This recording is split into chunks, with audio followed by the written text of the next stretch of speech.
सोनाली जायसवाल और आप देख रहे हैं साधना न्यूज़।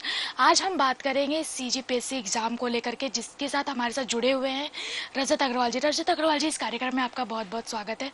Thank you. आज मैं आपको बता दूं पीएससी एग्ज़ाम किस प्रकार से होती है और स्टूडेंट को तैयारी किस प्रकार से करना चाहिए, इन तमाम जानकारी को लेकर के हमारे साथ जुड़े हुए हैं। सर, मैं आपसे पहला प्रश्न ये है कि सीजीपीएससी एग्ज़ाम को लेकर के स्टूडेंट को मोटिवेट कैसे होना चाहिए? देखिए, पहली बात तो सीजीपीएससी का जो एग्जाम है 3 चरणों में होता है। पहले तो इसकी प्रारंभिक परीक्षा होती है प्रीलिम्स, और पिछले 2 साल से थोड़े से इसके प्रश्न जो थे वो थोड़े उच्च कोटि के आ रहे थे, इसका लेवल थोड़ा सा हाई था। और अभी के टाइम पे अगर देखा जाए ना, तो थोड़ा सा जो अभी इस साल का प्री आया वो काफी इजी आया था। वन लाइनर क्वेश्चन बहुत ज्यादा थे, और इसीलिए स्टूडेंट्स को मैं ये कहूंगा कि सबसे पहले तो इनको बेसिक चीजों को पढ़ना चाहिए। जैसे कि कोई किताब पढ़ते हैं छत्तीसगढ़, क्योंकि 50 क्वेश्चन छत्तीसगढ़ का वेटेज रहता है, तो मैं स्टूडेंट को यही सलाह दूंगा कि आप कोई छत्तीसगढ़ की अच्छी सी किताब ले। जैसे कंपटीशन एकेडमी की हरिराम पटेल सर की किताब आती है, या टुटेजा एकेडमी की आती है, उसको आप खरीदे और वहां से प्री की तैयारी शुरू करें, छत्तीसगढ़ को कवर करें। साथ ही साथ में ऑब्जेक्टिव क्वेश्चंस को लगाते चले, क्योंकि जैसे कोई टॉपिक आप थ्योरी पढ़ते हैं, जैसे मैं छत्तीसगढ़ की नदियों की बात करता हूँ, तो जैसे हरिराम सर की ऑब्जेक्टिव बुक भी आती है, उसमें टॉपिक दिया है छत्तीसगढ़ की नदियां से संबंधित प्रीवियस ईयर में आए हुए प्रश्न, जो पीएससी व्यापम के अलग अलग एग्जाम में। तो आप जैसे टॉपिक पढ़ें नदियों का बुक से, और फिर क्वेश्चंस लगाएं उनके ऑब्जेक्टिव से, तो ये आपको क्या है, थ्योरी प्लस ऑब्जेक्टिव से आपका अप्रोच भी अच्छा होगा। और पहला चरण यही रहता है प्रारंभिक परीक्षा, उसका पहला ये रहता है। दूसरा आपका उसमें इंडिया जीएस रहता है, जिसमें इंडिया रहता है, और मतलब history, geography, polity, economics, science, technology, environment, ये सब रहता है, और करंट अफेयर रहता है। तो मैं स्टूडेंट्स को यही सलाह दूंगा कि अभी जैसे क्वेश्चन आए थे अभी वाले प्री के एग्जाम में, तो उस प्रोस्पेक्ट से जैसे टुटेजा का सामान्य ज्ञान करके किताब आती है, उसको आप प्रिफर कर सकते हो। साथ ही साथ में ऑब्जेक्टिव लगा सकते हो, घटना चक्र वगैरह का। और करंट अफेयर के लिए जैसे हमारे छत्तीसगढ़ में बीके नायक सर की बुक आती है ईयरली करंट अफेयर, उसको आप प्रिफर कर सकते हो। उसमें छत्तीसगढ़ इंडिया दोनों रहता है। तो ये पहला पेपर जो रहता है ये आपका मेन रहता है, इसी से ही आपका कट ऑफ निकलता है। और दूसरा जो इसका पेपर 2 है प्रीलिम्स का, वो एक क्वालिफाइंग पेपर रहता है। उसमें आपका एप्टीट्यूड, रीजनिंग और छत्तीसगढ़ी और हिंदी भाषा आता है।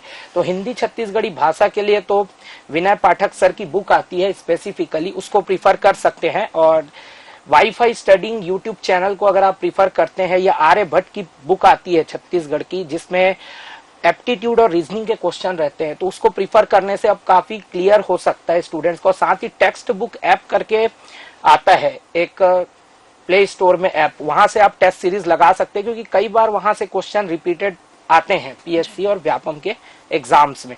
तो ये आपका फर्स्ट फेज रहता है। इसमें जैसे मेन जो आपका पेपर 2 है इसका, वो क्वालिफाइंग रहता है। उसमें जनरल को 33% रहता है, और एससी एसटी ओबीसी को 25% लाना रहता है, बस। इसके मार्क्स जुड़ते नहीं है। तो ये इसका पहला स्टेज है सीजीपीएससी का। दूसरा रहता है इसका मेंस। जैसे आप कट ऑफ क्लियर करके मेंस में पहुंचते हैं, तो उसमें 7 पेपर होते हैं।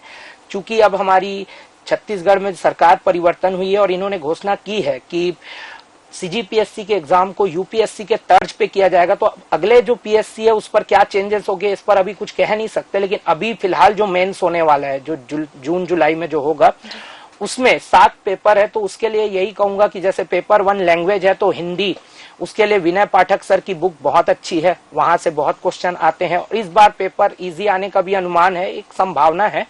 और इंग्लिश के लिए लूसेंट की बुक आती है, आप उसको प्रीफर कर सकते हैं, और प्रीवियस ईयर क्वेश्चंस देख सकते हैं मेंस के। और साथ ही साथ में छत्तीसगढ़ी की भी विनय पाठक सर की बुक आती है। तो ये आपका पेपर 1 कहलाता है। पेपर 2 आपका एसे रहता है। अब एसे, क्योंकि अभी सरकार परिवर्तन हुई है, कुछ ज्यादा योजनाएं नहीं है, तो इस बार सबसे ज्यादा चांसेस है छत्तीसगढ़ का जो बजट अभी आया है 24-25 वाला, जो हमारे माननीय वित्त मंत्री ओपी चौधरी सर ने प्रस्तुत किया है विधानसभा में, तो वो जो बजट है उसके ऊपर निबंध आ सकता है। इसके अतिरिक्त अभी जैसे इजराइल फिलिस्तीन वार जो हुआ है, उससे रिलेटेड आपका निबंध आ सकता है। इसके अलावा अभी जो 5 राज्यों में जो चुनाव हुए हैं, इससे रिलेटेड आपकी ऐसे आ सकती है पेपर में। और महतारी वंदन योजना, जो एक बहुत गेम चेंजर योजना थी इस चुनाव में, वो उस पर भी निबंध आ सकता है। तो ये कुछ निबंध के टॉपिक है। इसके अतिरिक्त जो करेंट इवेंट्स और योजनाएं, इसके ऊपर निबंध आता ही आता है। छत्तीसगढ़ वाला जो पेपर 2 है निबंध का। पेपर 3 आपका रहता है history of Chhattisgarh, history of India और पॉलिटी और पब्लिक एडमिनिस्ट्रेशन। तो पॉलिटी और पब्लिक एडमिनिस्ट्रेशन वाला जो भाग है इसका, उसके लिए आप प्रिफर कर सकते हो एम लक्ष्मीकांत की बुक जो सबसे पॉपुलर है। और हिस्ट्री ऑफ छत्तीसगढ़ के लिए हरिराम पटेल सर की मेंस की पुस्तक आती है, वो अच्छी है। और हिस्ट्री ऑफ इंडिया के लिए आप मुस्कान पब्लिकेशन की प्रिफर कर सकते हो। इसी तरीके से पेपर 4 में आपका साइंस वगैरह रहता है, मैथ्स रहता है। तो मैथ्स के लिए तो जो 10th लेवल तक की जो किताब आती है, खासकर स्पेसिफिकली जैसे RS अग्रवाल की, वो आप प्रिफर कर सकते हो, वो काफी अच्छी है। और इन्वायरमेंट के लिए घटना चक्र देख सकते हो, या नेट पे भी मटेरियल बहुत सारे उपलब्ध है। और ज्योग्राफी ऑफ छत्तीसगढ़ जो है उसके लिए हरिराम सर की किताब आप प्रिफर कर सकते हो। और इससे ज्यादा अगर आप डीप जाना चाहते हो तो ग्रंथ एकेडमी की भी किताब पर आप फोकस कर सकते हो।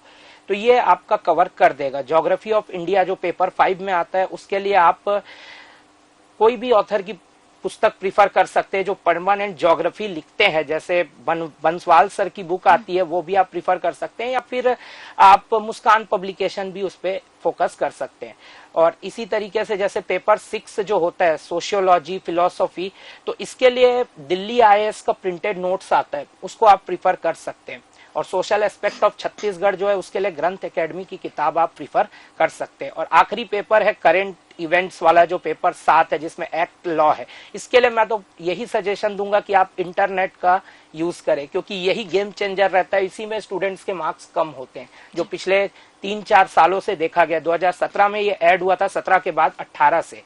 तो तब से जो स्टूडेंट्स के लिए गेम चेंजर रहा है वो पेपर 7 ही रहा है। तो ये आपका 1400 मार्क्स का होता है। अब जैसे ही आप इसको क्लियर करेंगे तो फाइनल स्टेज आपका इसका इंटरव्यू रहता है, जो कि पहले 150 मार्क्स का होता था और इस बार शायद 100 नंबर का वो होने की संभावना है। तो अब उस कंडीशन में आपको कॉन्फिडेंस लेवल अच्छा रखना पड़ता है इंटरव्यू में। अब इंटरव्यू तो समुंदर है, आपसे कुछ भी पूछ सकता है, वहां पर कोई भी तरीके के टॉपिक वो पूछ सकता है। लेकिन आपको बस कॉन्फिडेंट रहना है पूरी तरीके से, नर्वस बिल्कुल नहीं होना है। आपका ड्रेसिंग सेंस अच्छा होना चाहिए, कम्युनिकेशन अच्छा होना चाहिए, फ्लुएंटली आप बात करें और अच्छा रिप्रेजेंटेशन दे। जैसे करंट इवेंट्स को आप पढ़ के जाएं, करंट पर बहुत फोकस दिया जाता है। जैसे अभी के हिसाब से महतारी वंदन योजना क्या है, उसको लाने से क्या फायदा हुआ, 5 राज्यों में चुनाव हुए तो कौन कौन मुख्यमंत्री बना, सबसे बड़ी जीत छत्तीसगढ़ में किसने हासिल की, सबसे कम जीत वोटों के अंतर से किसने हासिल की, इस तरीके के प्रश्न पूछे जाते हैं। तो ये आपका CGPSC का पूरा रहता है 3 स्टेज का पेपर। जी राजा जी, मैं आपको ये बता दूं, आपने अभी बताया, गाइड किया कि किस प्रकार की बुक पढ़नी चाहिए। मैं बच्चों के लिए ये जानना चाहूंगी आपसे कि कितना पढ़ना चाहिए, समय कितना देना चाहिए PSC एग्जाम को लेकर के। देखिए समय की बात तो ये, देखिए अब सबकी इफिशियंसी अलग अलग रहती है, कैचिंग पावर अलग अलग रहता है। बट मैं ये कहूंगा कि अगर आप कंटिन्यूअस पढ़ें तो ज्यादा अच्छा है, और थोड़ा थोड़ा बीच में ब्रेक ले। ऐसा नहीं होना चाहिए कि आप 2 घंटा पढ़ के 3 घंटा सो रहे हैं। ऐसा बहुत सारे स्टूडेंट इस टाइप का करते हैं, क्योंकि मैं खुद यूट्यूबर हूं तो मुझे बहुत अच्छे से पता है, स्टूडेंट से जुड़ा हुआ हूं, तो है ना। तो ऐसा नहीं होना चाहिए, ब्रेकेज नहीं आना चाहिए। आप 2-2.5 घंटा पढ़ें, 10 मिनट आप वॉकिंग करें, थोड़ा सा माइंड फ्रेश रखें, उसके बाद फिर पढ़ें। भले आप सब्जेक्ट चेंज करके पढ़ें, कोई प्रॉब्लम नहीं, क्योंकि एक सब्जेक्ट कंटिन्यूअस पढ़ने से नींद आती है या बोर लगता है। तो अलग अलग सब्जेक्ट प्रीफर करें, लेकिन एक दिन में कम से कम 2 या 3 सब्जेक्ट आपको प्रीफर करना चाहिए और एक न्यूमेरिकल सब्जेक्ट आपको रखना चाहिए।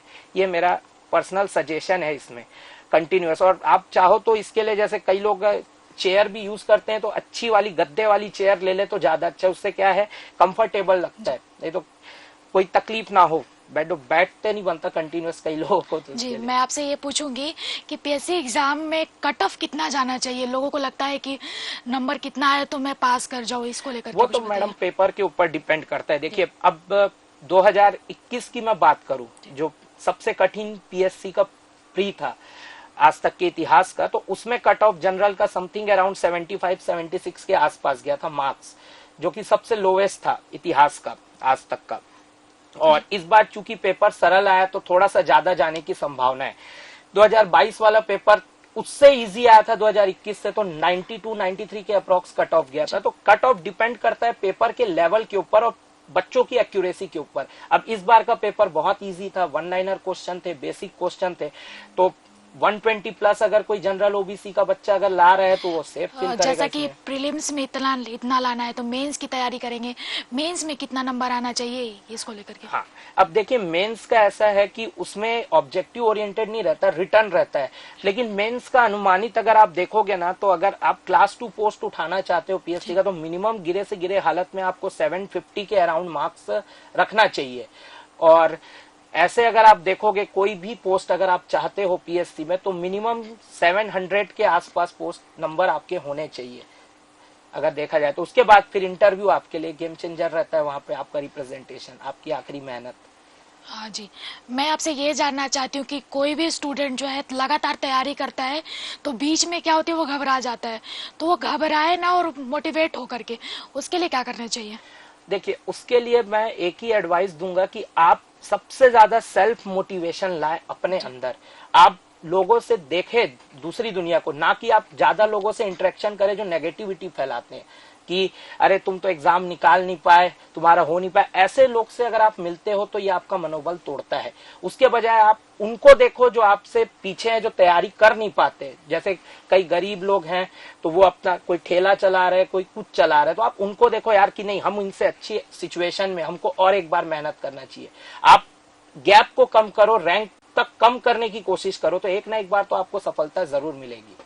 ये सबसे बड़ा यही होना चाहिए। सीजीपीएससी का एग्जाम जो है वो 3 चरणों में होता है, पहला प्रीलिम्स, दूसरा मेंस और तीसरा इंटरव्यू।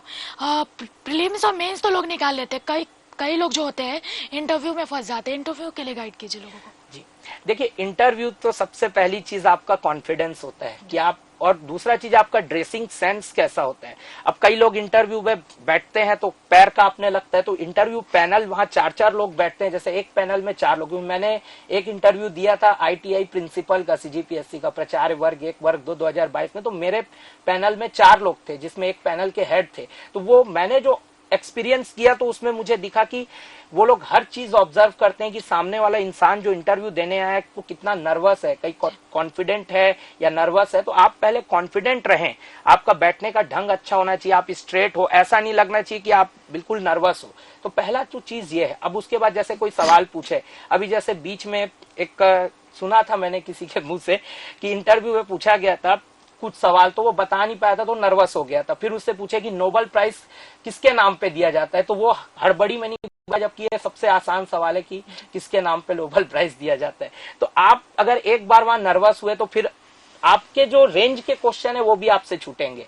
तो भले आपको नहीं पता, आप सीधा स्ट्रेट फॉरवर्ड आंसर दे दीजिए कि नहीं मुझे नहीं पता। झूठ बिल्कुल नहीं बोलना चाहिए, क्योंकि वो बहुत ज्यादा विद्वान रहते हैं जो वहां बैठते हैं, उनको झूठ से सख्त नफरत रहता है। तो आप झूठ ना बोलो, आपको नहीं पता, सॉरी सर, सिंपल सा रिप्लाई एक बार में, उसके बाद वो नेक्स्ट क्वेश्चन पे आ जाते हैं, ऐसा रहता है। जी, सीजीपीएससी का एग्जाम में लोग जो होते हैं 1 साल 2 साल 3 साल देते हैं, इसका क्या वजह रहता है जो इतने लंबे समय तक गैप हो जाता है? देखिए, लंबे समय से गैप का सबसे बड़ा रीजन ये कि आपने कैसे मटेरियल फॉलो किए, सबसे बड़ी चीज आपने कितने ऑब्जेक्टिव लगाए हैं। अब कई लोग 1 अटेम्प्ट में निकाल लेते हैं, कई लोग 4 अटेम्प्ट से ही प्री नहीं निकाल पा रहे। तो उसका रीजन ये कि पहला तो आप स्ट्रेस ज्यादा ले रहे हैं एक बार फेलियर के बाद।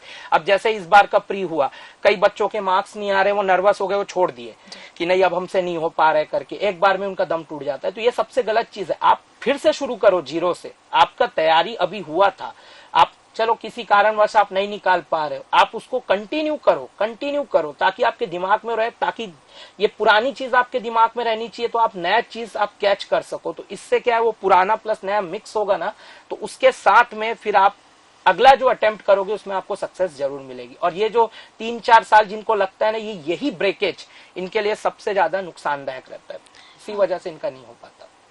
जी, जैसा कि रजत अग्रवाल ने बताया कि सीजीपीएससी का एग्जाम जो है किस प्रकार से तैयारी करनी चाहिए, कौन से बुक है जो फॉलो करनी चाहिए, कितना समय देना चाहिए, इन तमाम जानकारियों के लिए सर आपका बहुत बहुत धन्यवाद। और आप देखते रहिए साधना न्यूज़ और हमें दीजिए इजाज़त। Back to studio.